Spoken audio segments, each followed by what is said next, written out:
Because you're still wondering why your photos look like an amateur took them, even though you have a good camera.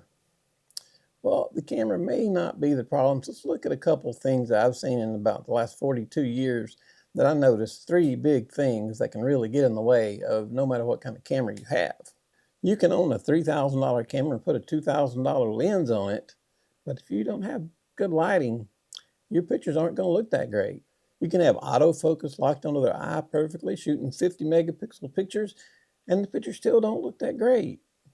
Now, why is that? And that is frustrating because who do you want to blame when you spend all this money over here and you're getting this result over here? We want to blame the camera, but that's probably not the problem. Sometimes we may think the camera needs more megapixels. Maybe you need a faster lens. Maybe you need the new model camera because it's 17% better than the one you just bought a few months ago, but probably not. But here's the problem. It's probably not your camera. I've spent over 40 years doing this, and I've seen a lot of things, including things I've done.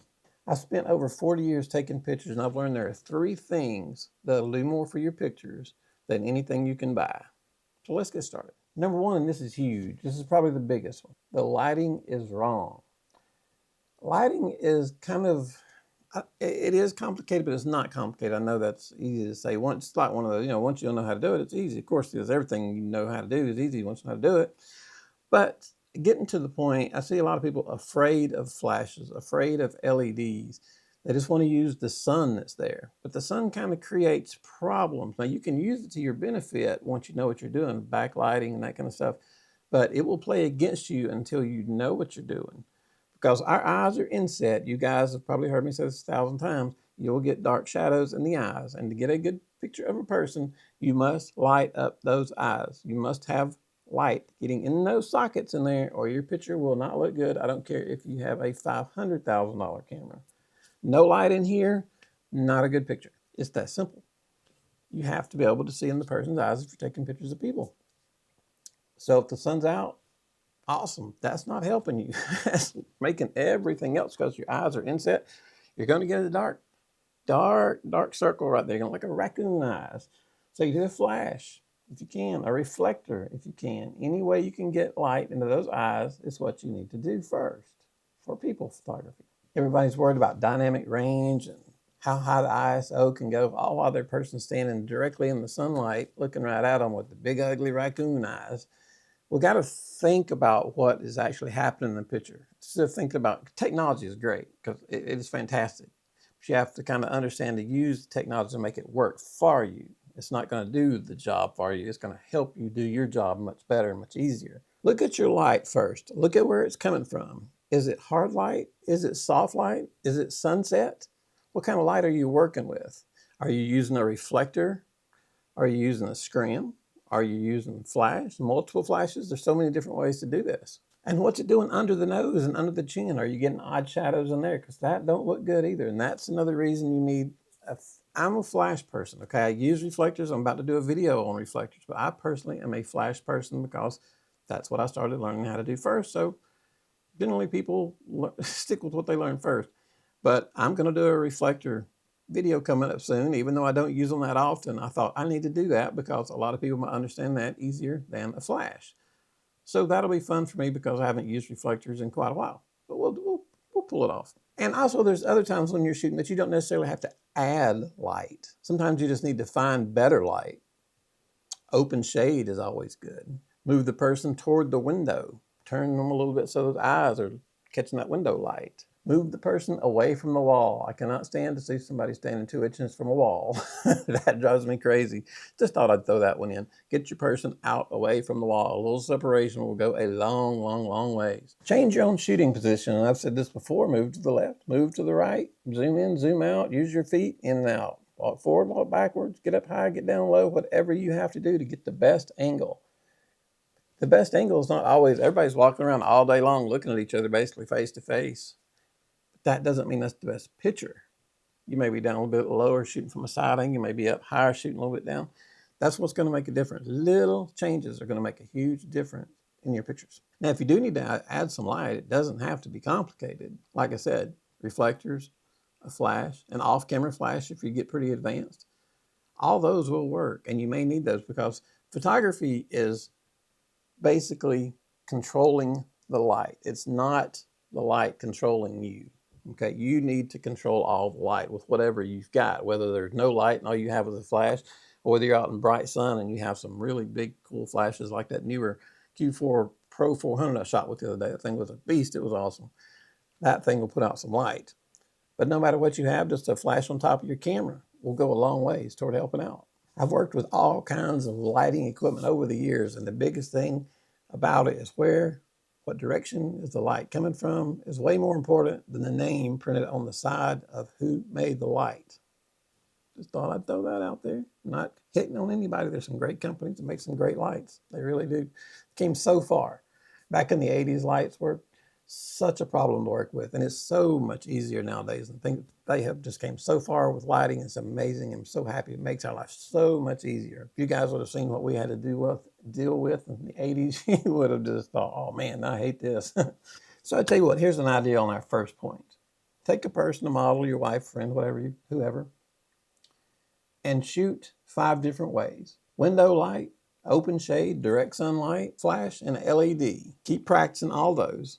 And then that night, go back, look at your pictures, and you will probably learn more that night from looking at those pictures of what you did with your flash than watching 20 YouTube videos, including a few of mine maybe.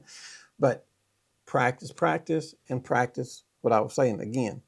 You want to use that type of lighting. And I'll say it again. Window light, open shade, direct sunlight, flash, and LED. Work those in practice. If it's not right, just keep practicing. And eventually it will kick in and you'll say, oh, I like that. That looks good. And then jump on that one and go that way if you see it's working for you. That'll help you out tremendously. So number 2, you're focused only on the subject and not on the entire picture. And yes, you guys that have been around a while have heard me say this countless times, and I do apologize, but about 85 to 90% of everybody watching our video today is watching for the first time. Thank you all for watching. So sometimes I know it feels like I repeat myself, but there's a lot of new people watching and we want to help everybody out. Pay attention to your entire photograph, not just your subject. I'm guilty of this. If I'm shooting a model, I can look, she's got a great expression. I shoot it and there was a trash can in the background or something silly running in the background. Who knows what it could be? Or a tree coming out of her hair. You never know. But just pay attention to the entire photograph, not just the person you're shooting pictures of. You've got her standing there. You've got the great expression. You got it focused on the eye. And behind them is a telephone pole coming right out of the head. And I've done it before. I'm here to admit it. So it happens. And then don't forget there's a garbage can in the corner. Every church, not in the church, but in usually where they have their reception room, there are trash cans everywhere. It's like the storage house of trash cans for everybody to throw stuff. No matter where you turn, there's a trash can. There's 2 trash cans. There's 74 trash cans over in that corner piled high. Watch out for the trash cans. They're after you. Nightmares about trash cans coming after you. And then don't forget about that bride exit sign that you gotta love coming. There's the bride and groom exit. Yeah, we don't want that. Cut that sign out. I've had to spend many times back before Photoshop got so easy. I'd have to sit there and hand delete the exit sign in Photoshop because I was stupid and I shot the picture. I was in a hurry and I didn't see it. But at least I got the picture, but I'm not saying it's still right. We want to shoot it right, not fix it later. But if you have to, shoot it. Always get the picture. That's your number one thing. Get the picture. And if you have to, fix it later. But our goal is to get everything correct in the camera, save us time, and it just looks better. It makes our life a lot easier and saves a lot of time. So stop worrying about if you need 24 or 45 megapixels. Make sure the background looks good. You won't notice a difference between 24 or 45. Make sure the background looks good. Make sure your subject's good. Then fire. Not beforehand. Make sure that you got to look at your subject to make sure they're good too. But check that background real quick, then fire away. You want to look in the corners. You want to look behind their head. You want to look behind where they're standing. And you want to look along the side of the edge just to make sure there's nothing crazy there. And there will be all the time. You're going to see, you'll shoot the picture swearing that you didn't see it. And when you see the picture, you'll be like, where did that come from? I looked at that exact spot and there's something stupid on the wall. So it will happen. Just something in your head. You just miss it when you're looking for it. But most of the time, you can catch it, get it caught, get it shot right, but you're not always going to be perfect on that, okay? Don't expect to be, but just try. And also in the picture, is there anything competing with the person you're taking a picture of? You don't want something in the background going on that might be more interesting than the person you're taking a picture of. Make sure there's no competing subjects with where you want the eye to be looking. So just double check that too while you're at it, just to make sure. And I said this a while ago, but I'll say it again. One of the greatest inventions ever invented, and it costs absolutely nothing. to help you with your picture. Move your feet. Move left, move right, move down, move sideways, move wherever you have to, change your angle, get up high, get down low, shoot, whatever looks good is where you need to be. Not always just standing straight in front of them like this. That's not always the thing to do. Don't go, okay, there you are, boom, okay, there you are, boom. We're not going to do this eye level thing constantly through every shot. There's nothing exciting about that. That's just boring shot. That's an amateur shot. That's the way you see it every day. So we might as well shoot it like that again. No, we want to make our pictures interesting and creative. So change your angles. Just play around with it. You'll learn. Like I said on the first point, do those 5 things. Shooting outside or wherever you are, working on your light, practice those, and then practice these kind of things, changing your angles. You'll see a huge difference. And you don't have to do it all in one day. Do your lighting one day, and then the next week, do your angles. So number 3, your camera is probably very good and very quick at focusing, but the problem is it doesn't know when the expression is right to be photographed. Okay? You can have a sharp focus right on the eye, and it's ready to roll, but something else is not right with the picture. Like I said, you might need to look in the background, or the light might not be right, like our first point. Got to check these things. This is what separates amateur from pro. And it's not something you're going to learn overnight. It's going to be a slow process, but when you get there, you'll know it. You'll be, wow, look what I can do now versus, oh my gosh, throw that in the trash what I shot last year. And I still do that. I mean, I can look at some of the stuff I did after 30 years compared to what I did at 40 years and go, God, at 30, oh, that's terrible. Let's get rid of that, because you're constantly growing. And what you did then looks terrible. And what you're doing now looks good in 10 years. I'm still alive, hopefully. What I'm doing then will be really good, and what I do now looks terrible. You always want to room to grow. Nobody knows everything, I promise. No matter what they tell you, they do not know everything. Cameras today are unbelievably good.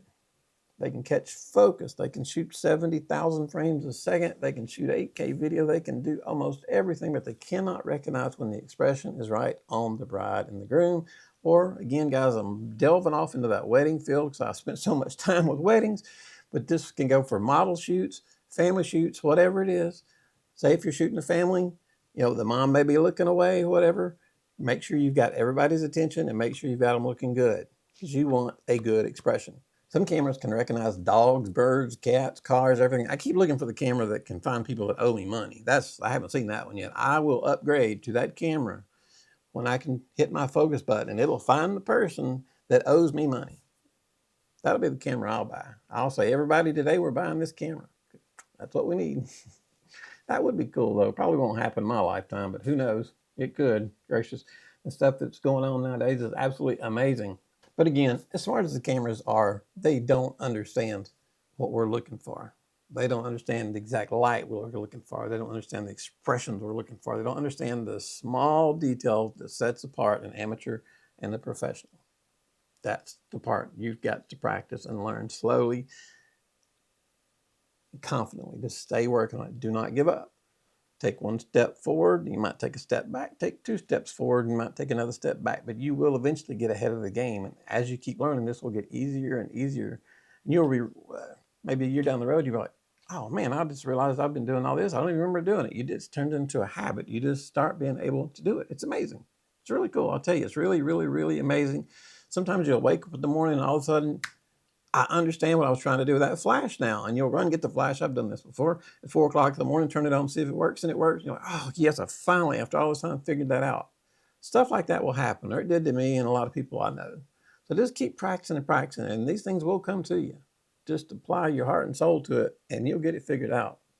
Don't be afraid to ask for help. I ask for help if I need stuff. You guys feel free to ask me. Any questions you have, leave it down at the bottom. I'll get back to you. And there's other guys on here besides me that know a lot about photography that can help you also. So saying the camera does not know when to take the picture, doesn't know the expression, that falls on you. So if you're photographing people, you need to talk to them. You need to have that rapport with them. You need to have a good rapport with them. You need to be able to laugh and talk and not just stand there like a stone. They don't want to feel nervous because, oh my God, what's he thinking? They'll get all tensed out and stressed out. Go in lighthearted with people. I do that all the time. I'm big on tripping over anything, and people think that's funny, and I like to make fun of myself. So I think self-deprecating is the word. I'm very good at that because I know I'm a moron. I'll admit it right now. I'll trip over anything. I'll fall. It is funny sometimes, and I think it's funny. They think it's funny, and when they see that I think it's funny, they really think it's funny. Now, if I fall and break a camera, not going to be quite as funny. That's why we have insurance. But I mean, find a rapport with people, and once you get that going, and you can get it going in 5 minutes, you can have a good rapport with any family you're shooting. Say a mom and dad and then two little kids. You can have the kids eating out of your hand and laughing, and the mom and dad, everybody's having a good time. And you can get some great shots, even without telling them to pose. Just having them talk to each other and do things. Watch your background, watch what's behind them, but shoot away. They don't have to be standing there posed all the time, looking at the camera this way, head tilted this way. Let them have some fun. Photograph them as they're doing things. All right, it'll work. It's cool. Keep them comfortable, make them laugh. That's what I like to do. And it's worked for me for over 42 years. So with all that said, guys, I hope somebody has helped you out. Those 3 things really will go a long ways toward helping you move from amateur to professional. We're all trying to improve. I'm trying to be better tomorrow than I was yesterday. You guys are trying to do the same thing. So let's all work on it together. I appreciate your time watching our video. If you're not subscribed, I appreciate it. If you want to subscribe to our channel, everyone's welcome here. No matter how long you've been shooting, if you just bought a camera this morning, you're welcome. If you've been shooting for 60 years, come on in. I'd love to have your knowledge on the channel. But I appreciate your time more than anything. If you have any questions, let me know. You guys have a fantastic day, and we're going to get there. Have a good one.